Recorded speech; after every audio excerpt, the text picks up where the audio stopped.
Ops, try nga natin ang gawa ni Boss A. Oh, ayan. So, pwede rin pala akong gumawa ng upuan mga kapatid. Ng seat cover, no? Okay mga kapatid, dahil tag-ulan ngayon, ang gagawin ko naman is yung motor ko. Kasi unang-una, yung motor ko ay, ano na mga kapatid, yung upuan sira. So, yun naman ang gagawin ko ngayon. Pakita ko sa inyo, puntahan natin yung motor ko dun. Kung bakit ko ba siya gagawin. Tara, puntahan natin. Pero bago yan, shoot in group muna tayo mga kapatid.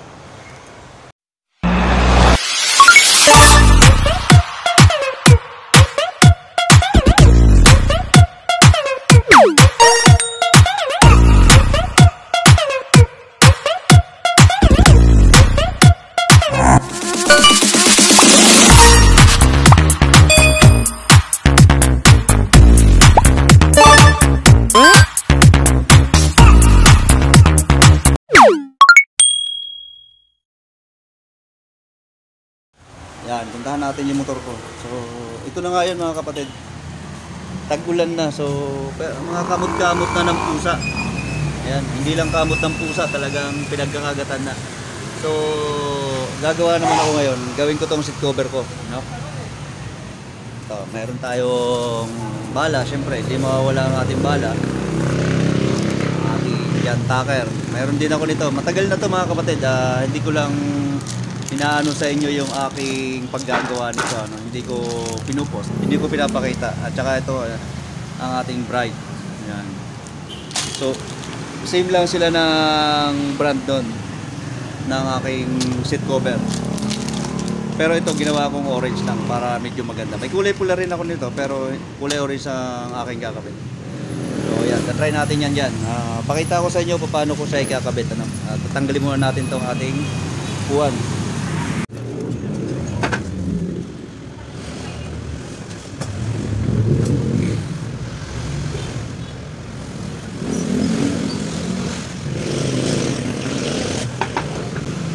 Tanggal na natin, kakabit na lang. Yan mga kapatid, natanggal ko na yung ating upuan. So tatanggalin na rin natin yung ano nito, ano, yung stock kasi para mas maganda. Kasi pagka hindi natin tinanggal to, magpupulo-pulo po dahil dito sa mga kinagatan. Tatanggalin ko na natin to paikot yung mga kanyang mga tawag dito, mga parang stapler, yun, mga bala niya. Tanggalin ko muna.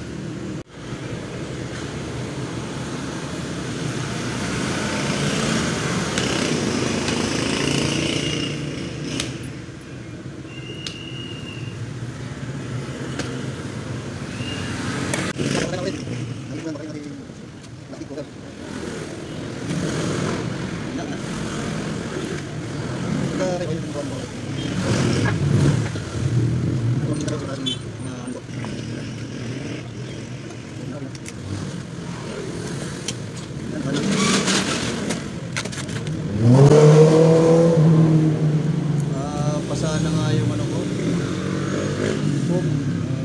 Nabasa nung isang araw, nag-room service ako sa Taytay. Tuwin muna natin. Papatayuin muna natin mga kapatid. Ito mga kapatid, ang ating ipapalit, ano? Brand ay bright. Ano lang ito, kulay orange. Kasi gusto ko naman maging orange yung motor ko. Okay naman yan sa kulay pula. Ayan o, kulay pula yung motor. Upuan ko ginawa kong orange. Hindi ko na siya ginawa ang kulay red. Kasi pwede naman ang kulay orange eh. Ayan. Kapit natin dyan sa ating seat cover. Pakita ko sa inyo kung paano. Kung mapapansin nyo to mga kapatid, ayan, may butas siya rito. So kailangan natin siyang gagawin ko, tatakpan ko, no? Kasi ito nyo, pansinin nyo, nabubutas na. Malambot na yung ating foam. So lalagyan ko siya ng sapi, plastic o ano man, lalagyan para sa ilalim para hindi siya matuluyan ng mabutas. Dapat na natin ito mga kapatid.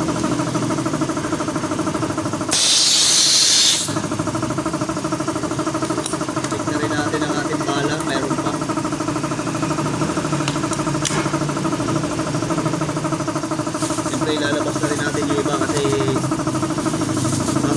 tayo sa bala.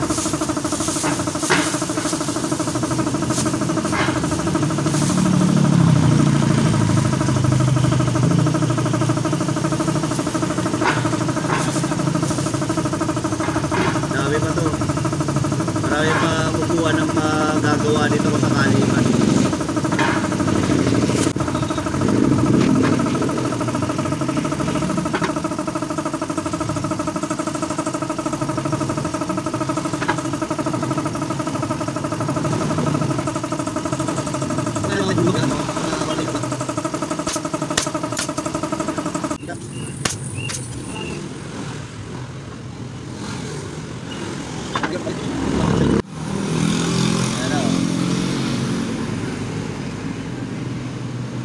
Hindi pa masyado meron, kaya mamaya ayusin pa natin tong konti para maayos pulido.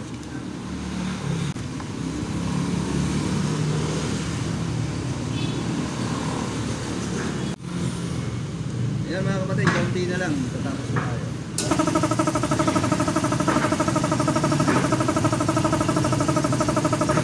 Itong side na lang sa kabila. Ito na lang dito, kaya kulubot pa. Pero dito, okay na yan. Tapos na.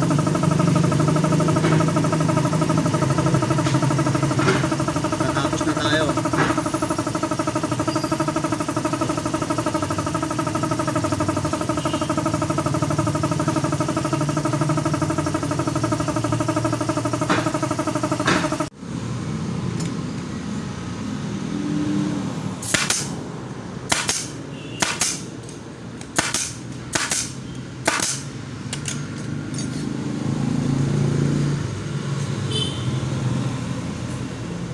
Kaunti na lang mga kapatid. Tapos na ating kuhaan. Itong mga guhit na ito mga kapatid, sa tinupian to. Kaya akala nyo kita yung guhit pero hindi. Bagya na lang, bagya. Matatapos na tayo.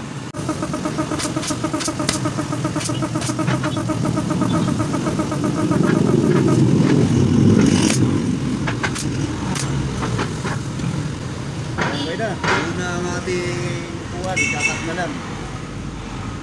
Okay na.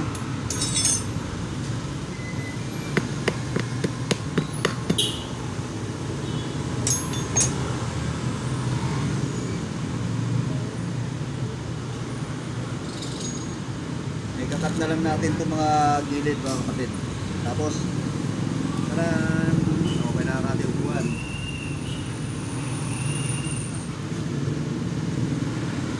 Itong mga umbok-umbok nito mga kapatid, sa ano to, sa mga tinupian.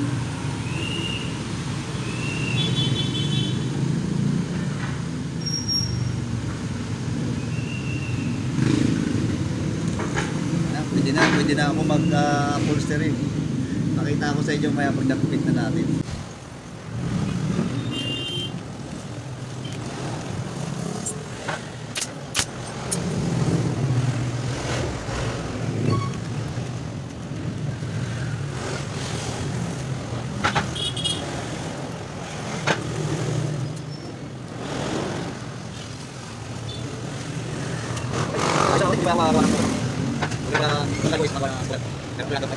Ops, try nga natin ang gawa ni Boss A. Ayan. So, pwede rin pala akong gumawa ng upuan mga kapatid. Ng seat cover, no? Ano tayo? Tawag dito, upholstery. So, ito yung luma. Ayan, pinalitan natin kasi wasak-wasak na. Sa motor ko yan dyan. Okay. Lagi na kasi pinapasok ng tubig. At saka lagi nang basa ang puwet ni Boss A. Kaya naisipan niya, yan. Naisipan ko yan, kapitan. Actually talaga naman ako, nagkakabit ako ng seat cover. Kaso siyempre, matagal lang gawin. Kaya pagka wala akong ginagawa, saka lang ako gumagawa nitong paggagawa ng seat cover.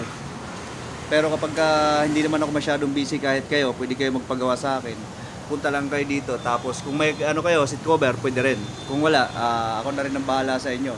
Yan, meron pa akong gantong bride at yung mga ano lang, mga ordinary, meron din ako niyan.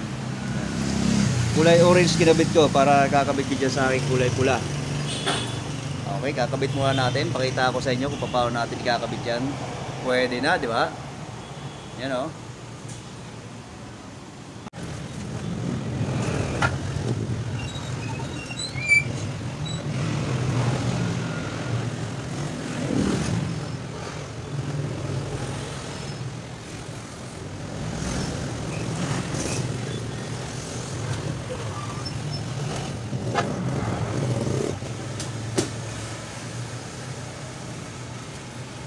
So, happy na naman.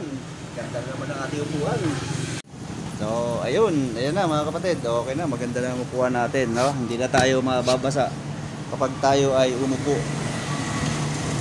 Okay na. So, happy na yan. Ating upuan ng ating alaga. Matagal kasi itong na-stock tong seat cover ko mga kapatid. Kaya may mga ganito siya. Yung guhit na to, yung sa mga pinagtupian. So hindi na natin mababanat yan. Talagang ganyan na siya. Ito, mayroon pa rito. Ayan, mayroon pa rito. Pero so far so good. Maganda. Maganda naman. Para sa akin, ewan ko lang para sa inyo kung anong ano. So ayan, pinagpalitan natin to. Wala na to, retirado na. Napalitan na siya ng same lang naman ang brand. Pero iba lang ng kulay, no? Yun. So yun mga kapatid, natapos na tayo dito paggawa sa ating seat cover, ano. Wala kasi tayo masyadong upload ngayon, kaya ito namang seat cover naman ang pinakita ko sa inyo kung paano naman gagawin, paano kakabit. So yun, gumagawa naman talaga ako nito, pero magkakabit matagal. Unang-una sa pagtatanggal pa lang ng luma, tapos yung pag-ihit-hit, paghahatak-hatak, kaya medyo matagal. Kaya hindi ako masyado nito nagpapakita sa inyo kung paano ginagawa ang seat cover natin, ano. Kaya pinapakita sa inyo na gumagawa ako ng seat cover. Pero sa ngayon, ipinakita ko sa inyo gawa na sa motor ko naman siya natin. So yun, maraming salamat sa inyo mga kapatid. Maraming salamat po sa inyong panonood, at sana po paki-follow po natin ang aking FB page, ano, sa Boss A at saka sa Amado. Ayan. Marami po kayo matutunan doon, at saka marami po tayo mga sinishare na kung ano man nakaka-counting kalaman. Maraming salamat mga kapatid.